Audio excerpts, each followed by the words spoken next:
না না, ডক্টর ঝাঁসির ব্যবহার খারাপ তুমি জানলে কি করে? মানে তুমি গেছিলে? হ্যাঁ গেছিলাম। কেন গো, সেখানে বুঝি তোমার বোন ছাড়া আর কারোর যাওয়া মানা আছে? আরে না না, আমি সেটা, কিন্তু তুমি কেন গেছিলে? বেশ করেছি, গেছি। জানতে গেছিলাম মানুষের বাচ্চা হওয়ার চান্স আদৌ কতটা আছে, সেটাই জানতে গেছিলাম। অসভ্য মহিলা একটা, বাচাল, বেহায়া, বলে কিনা একজন পেশেন্টের কথা আমি অন্য পেশেন্টকে বলি না। জঘন্য। ও, এই কারণেই তোমার এত রাগ?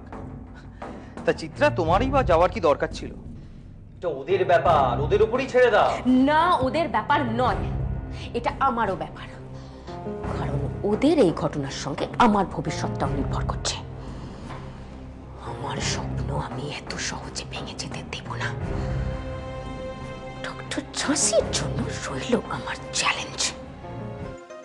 সাধু বাবার কাছ থেকে প্রতিকারের কোনো উপায় জানা হয়নি আমার। জানি না মানুষের, আমার কেন মনে হচ্ছে তোমার দেখা স্বপ্নেই সাধু বাবার প্রতিকারের উপায় আছে। এর আগে কোনোদিন তো তুমি আমাকে এই কথাগুলো বলনি।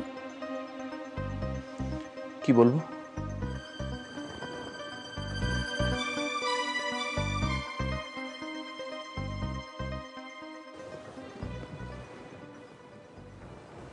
শুনলে তো তুমি আরো কষ্ট পেতে মানুষই। দেখো মানুষই, আমার মন বলছে তোমার স্বপ্নে দেখা গোপালই সাধু বাবার দেওয়া প্রতিকার। তুমি ঠিকই বলেছো মানু। না হলে যে সময় ডক্টর ঝাঁসি আমাদের আশা দেখালেন, ঠিক সেই সময় আমি গোপালের স্বপ্ন দেখলাম, আর তুমিও সাধু বাবার প্রতিকারের কথা বললে। যেভাবে হোক আমাকে গোপাল প্রতিষ্ঠা করতেই হবে। তুমি একটা ব্যবস্থা করে দাও মানব। হ্যাঁ গো, তোমার কোনো আপত্তি নেই তো? তোমার কোনো কিছুতে আমি কোনোদিন আপত্তি করেছি? জানি মানব, তুমি কেন এত ভালো বলো তো?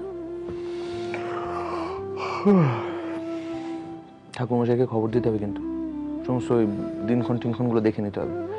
আর ঠাকুর ঘরই প্রতিষ্ঠা করবে তো? আর শোনো না, বলছি যে ওই দিন কিন্তু বাড়ির সবাইকে ডেকে নিও, সবার সাথে তোমার দেখা হয়ে যাবে। বাকি রাত থেকে এভাবে বসেই কাটাবে? ঘুমোতে হবে তো নাকি? আমি ঘুমাবো। দাঁড়া, আমি আলোটা নিবি। তোর কথা স্যারকে বলছিলাম, স্যারের যা সোর্স আছে না, তুই ভাবতেও পারবি না। ধরুন স্যার, দেখবি এবার তোর একটা কিছু হিল্লে হয়ে গেছে। না না না না, ওরকম কোনো ব্যাপার নেই। কাজের সূত্রে দু চারজন চেনে মাত্র। তা তুমি পড়াশোনা কত দূর করেছো?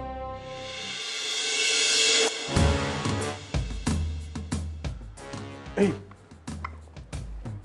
এই স্যার কি প্রশ্ন করছে, উত্তর দে। সর সর। বাহ, তোমার বোনের তো ভাই বেশ তেজ আছে। ভালো ভালো। ওই কিডনির দালালটা এসেছিল, ঠিক সময়টা তোর টাকাটা এসে পৌঁছলো বলে তাকে দিতে পারলাম, নাহলে ও তো বলছিল স্বপ্নাকেই তুলে নিয়ে চলে যাবে। জানিস ভাই, আজকে ঠিক সময় টাকাটা এসে যাওয়াতে ওই দালাল থেকে সব টাকা শোধ করে দিয়েছি। আমাদের আর কোনো দেনা রইল না জানিস। আজকে যে আমার কি আনন্দ হচ্ছে। আজ থেকে আমাদের সকলের মুক্তি। আমার পরিবার তো বাঁচলো, কিন্তু টাকাটা দিল কে? কেন দিল? এর পেছনে অন্য কোনো উদ্দেশ্য নেই তো?